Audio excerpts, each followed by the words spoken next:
Thank you, Dr. Hacker. Ladies and gentlemen,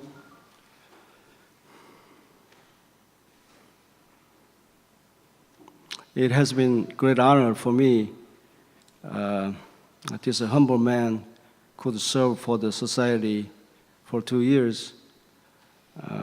It was a really honorable job to do, and today, last night I handed over the presidency to the Dr. Hacker, so this is going to be my last talk to you. Okay.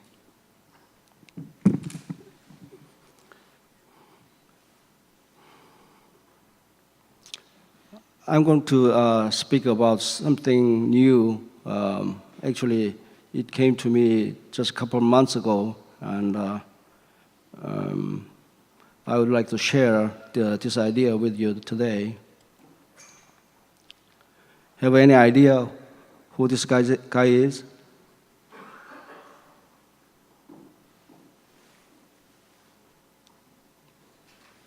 Nobody knows? This is a clue to you.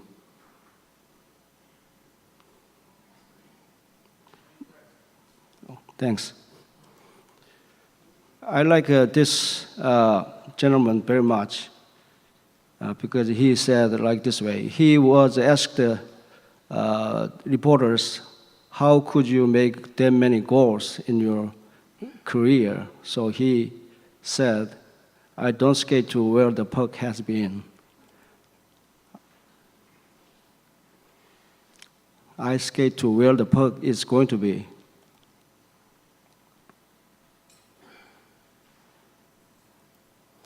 So I'm going to paraphrase it to in our shoes.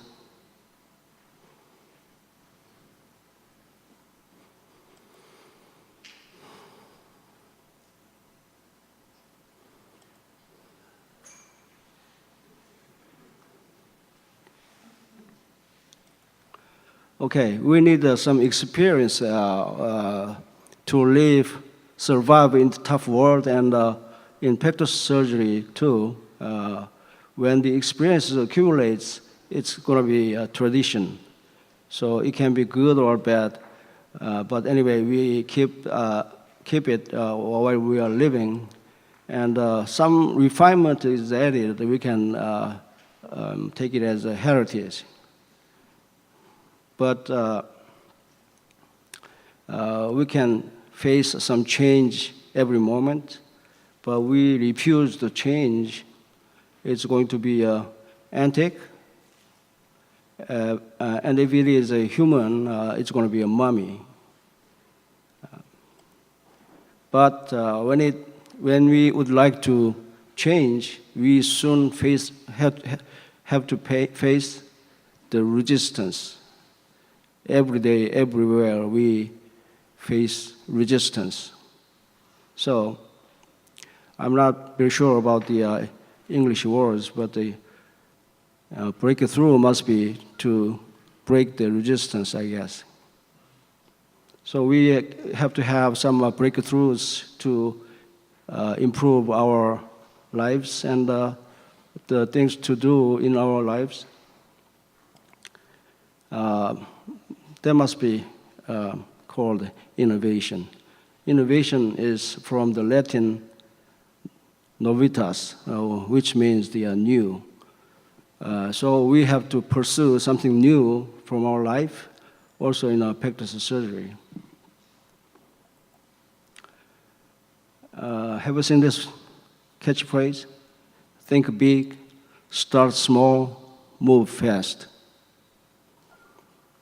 This is on the wall of Center for Innovation at Mayo Clinic.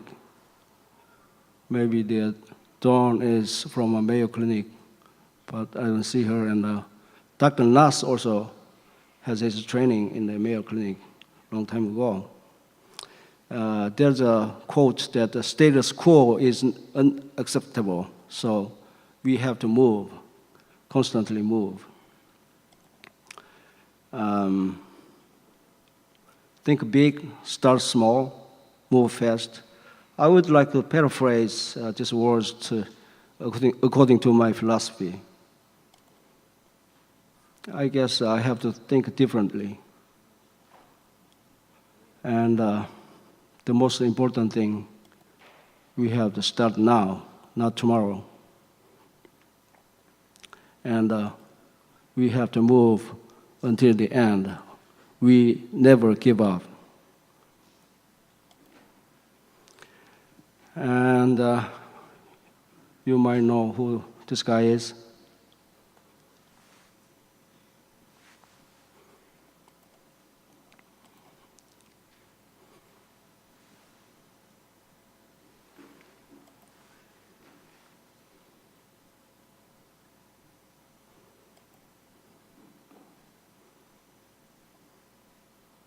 The best way to predict the future is to create it. So we have to be very active on everything because we cannot predict our future.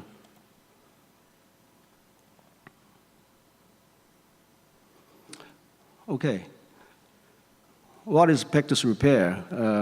We've been talking about in whole day long yesterday and the other day.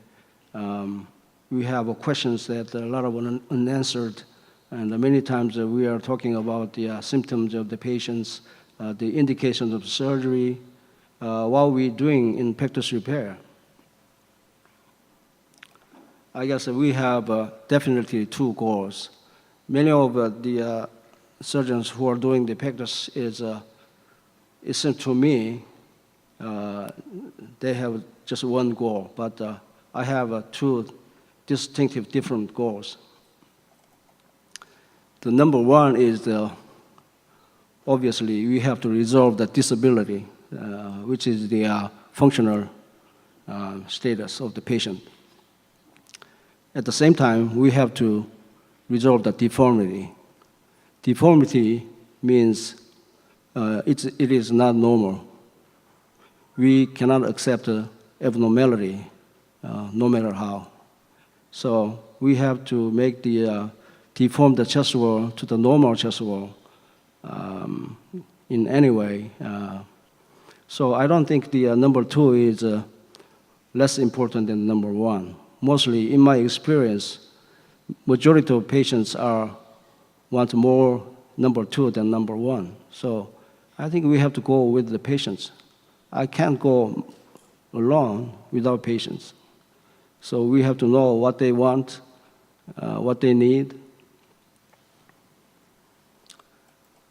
So the functional recovery is mainly the cardiac compression. So in practice deformities, we see the heart like a banana, but originally it was like this orange shape. So we have to restore the chest wall to liberate the heart. Number two, many patients are very concerned about their external look. Anyway, the practice deformity is not the disease of dying, so they can live with that. They have some functional disability, but that is nothing for them. But external looking is more important in their lives. So we don't have to underestimate this fact. So again, the practice surgery is a physical thing, and as well as the mental support for the patients. Both two things must be included in our strategy of the practice surgery. And we've been talking about this issue many times, and yesterday and also today too. The procedure must be risk-free. The patient cannot die of practice surgery. They can die cancer or cardiac surgery or important major surgeries, but they shouldn't die in a practice surgery. And again, the second goal is we have to remodel the chest wall, not just relieving the compression. We have to let them have a decent the chest wall, chest configuration they can proud of. And therefore, we developed the surgical techniques and the instruments which is very surgeon-friendly. If it's not friendly with us, we cannot do a very good job to the patients. So the technique must be very easy, reproducible, and without many difficulties or complications. And again, the second goal to restore human dignity of the patients.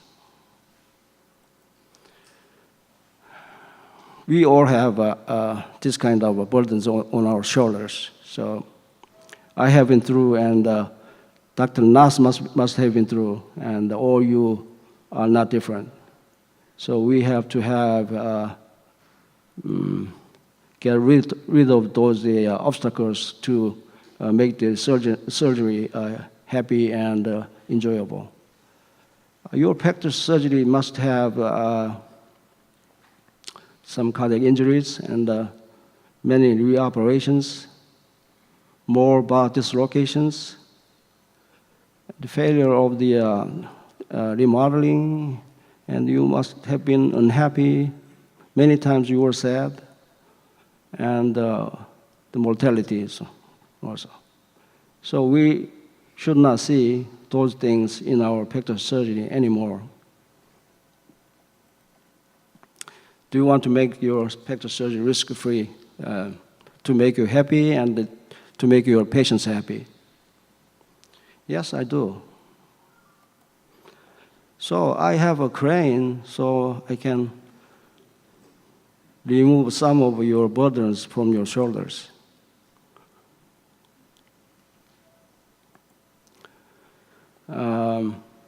More specifically, pectoral surgery has technically perfect. We cannot allow any mishaps in our patients, in our operating room, and also, again, we have to have very decent, aesthetically successful remodeling of the chest wall.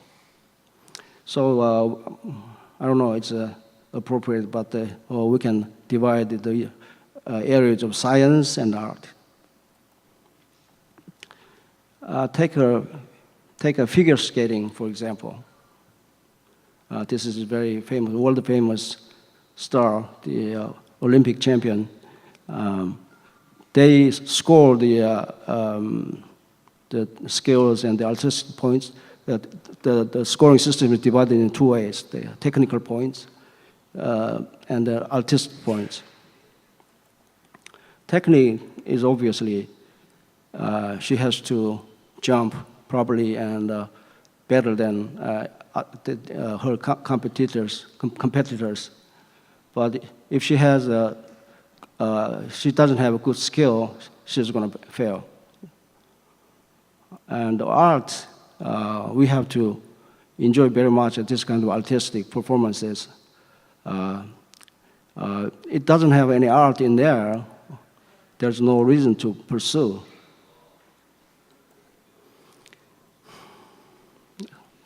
Thus, the pectoral surgery must make people free from the compression and resume self-esteem. So many of you think the small children don't care about their external look, or they don't even know about their deformity. But it's a very small child, I guess they're about 4 or 5 years old. The patient had the operation several months before, and he's keep looking into the mirror, very, very, how can I say, curious about his new chest. I was not like this. This is not a movie, documentary. I'm going back to the subject I have to tell you. The new thinking of the pectoral surgery, it came to me several months ago, is the column roof concept. Actually, Donald Nuss brought us a very wonderful technique to the surgeons and the patients. And we've been following that almost 20 years. I guess it's the original idea looks like this way. When we build this kind of building, like a house of God, the original way to build this building is on the ground. There are columns on there, and the roof is just over it. And we push up the columns to build the house, to lift the roof to the position, and keep, which is a kind of a rotation of the something in pectoral surgery. And we keep pushing to the level to build the house complete. And finally, we could build we straighten up the columns, and then we can have a very decent roof right on the columns. That's the finish of our job with the building.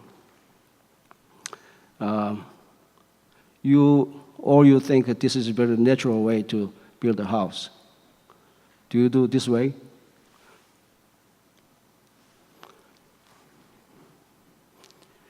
If you don't have any crane, you have to do this way.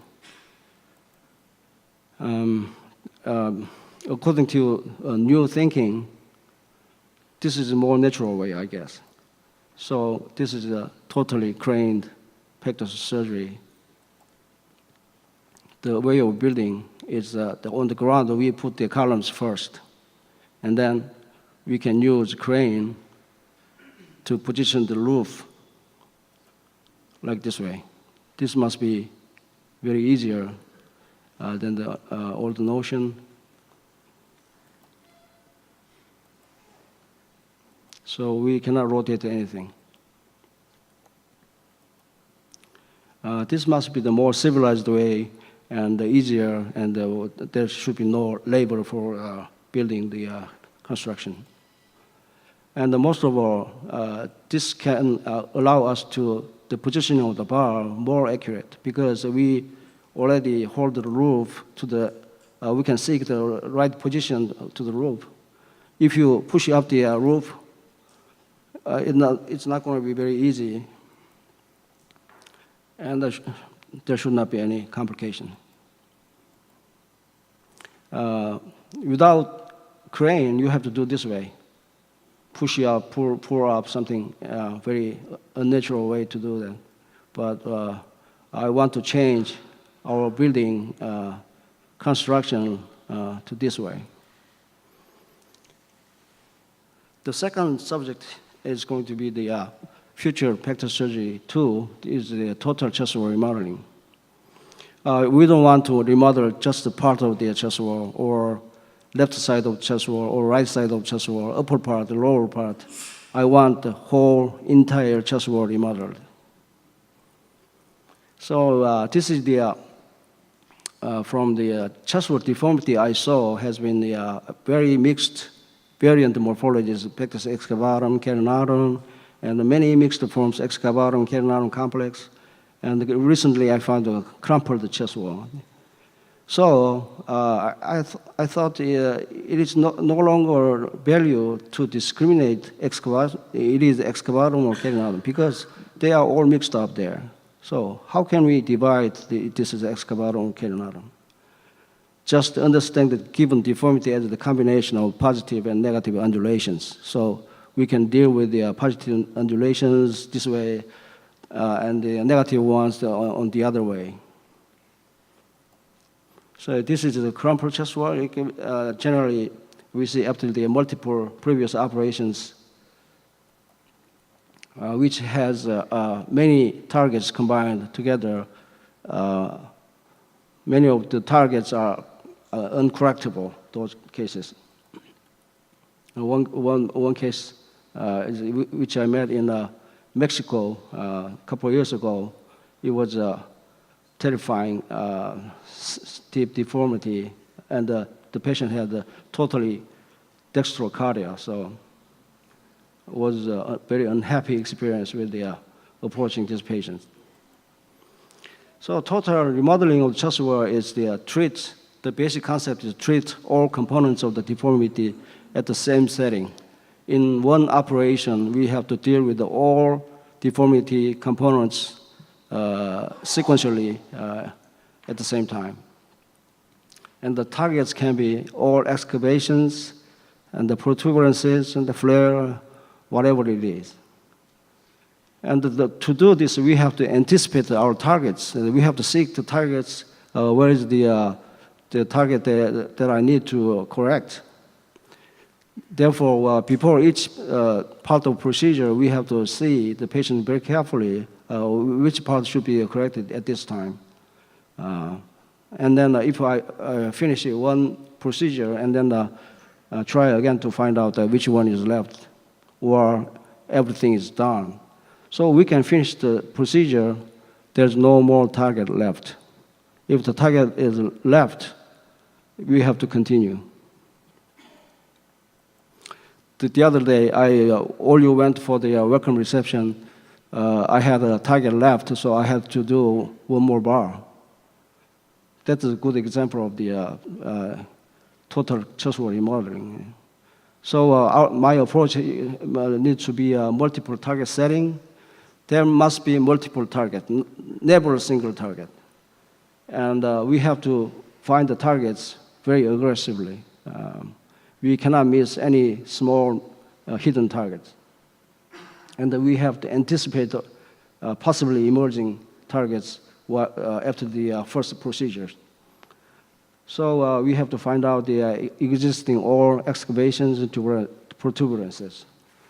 And we need to do the multiple momentum approach, the positive momentum, negative momentum, because we have protrusions and the depressions all together in the same deformity. So just a single momentum doesn't cure the situation. And we have to have a specific technique for each target. There can be many techniques to be involved here.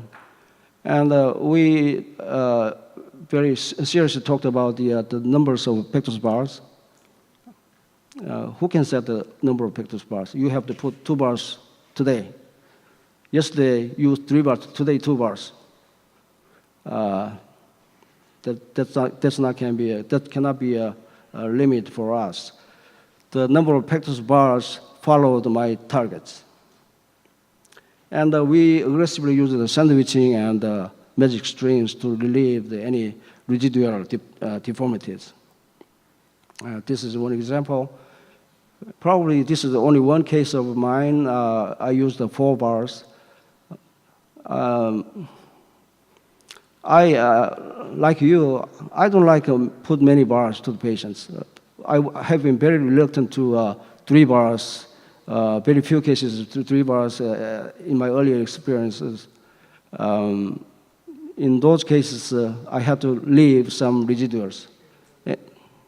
And later, I could realize that what is the important thing in here? Saving the pectus bar is more important than the patient's chest wall deformity. I thought wrongly in the past. Maybe the pectus bar is more important than the patient's.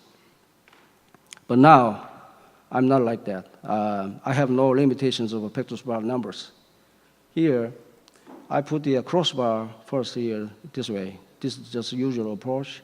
And the second crossbar across the first one. And I needed another bar up here because I had the residual.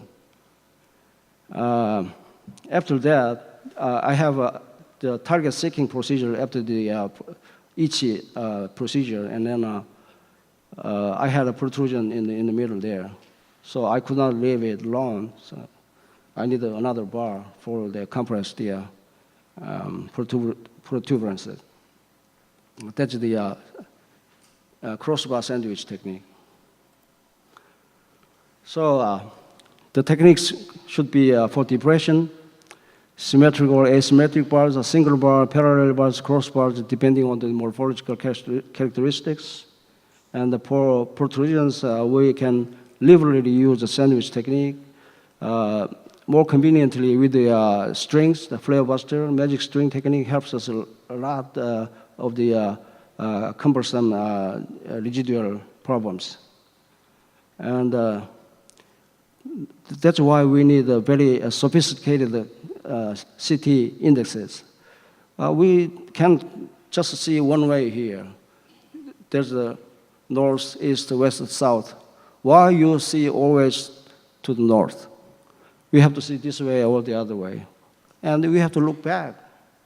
So understand that where I am, what is the situation here, we need to very versatile. So this is going to be the topic for the afternoon, I guess. I remember this paper came out in 2004. Actually, this is one of my most important papers, and this was my first one. When I was working on this manuscript, I was very poor at the English writings, so I was helped with the lady, older lady, who speaks natively the English, and we worked together, and finally I could publish this paper. So after that, she told me a lot of flattering.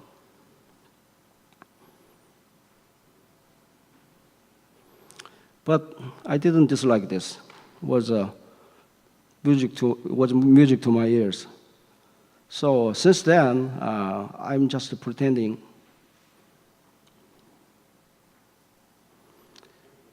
As if I'm really extremely capable. But this words gives me a lot of courage when I met some obstacles, so to make me never give up. We have all known wine scoring system. It should be a very good guideline for when we're selecting. There are millions of wines in the market, so it's sometimes very difficult which one is better. So somebody will help us to select the very fine wine, so there's a scoring system. I'm not totally relying on this system, but Robert Parker, the Parker point is helping us to select the wine. So I have a score too. Practice score. I can grade any kind of the repair. After the repair, we can score that. This repair technique or the procedure was like 90.90%, pretty decent. That's very good. But sometimes 60%, what can I do for now? So we have to evaluate ourselves every each step. And then we can try to find the next target. Where is my next target to approach? And obviously, we need to seek residuals. And if I did my best and anything left I can do, that's the time when I can finish the procedure. So you can never finish when the score is below 80%. Recommended score must be over 95%. That's my belief. Try to be 99%. Those are the total techniques. They use the techniques in the total chasuble remodeling. And we have a very, very low complication rates right now. Pneumothorax 1.3%, bowel displacement 0.43%. Now I have absolutely 0%, and the pleural effusion 2.3%, pericardial effusion 0.26%, wound problems 0.6%, thoracic outlet syndrome 0.26%, reoperation 0.8%, no mortality. In conclusion, total chasuble remodeling must seek individual component, and we have to apply specific repair technique. And And we have to repair all variety of existing deformities. So I don't discriminate anymore. This is excavatum or carinatum. And I consider them all combined deformity. Therefore, we can repair the full spectrum pectus deformities. Again, Peter Drucker said the best way to predict the future is to create it. Thank you.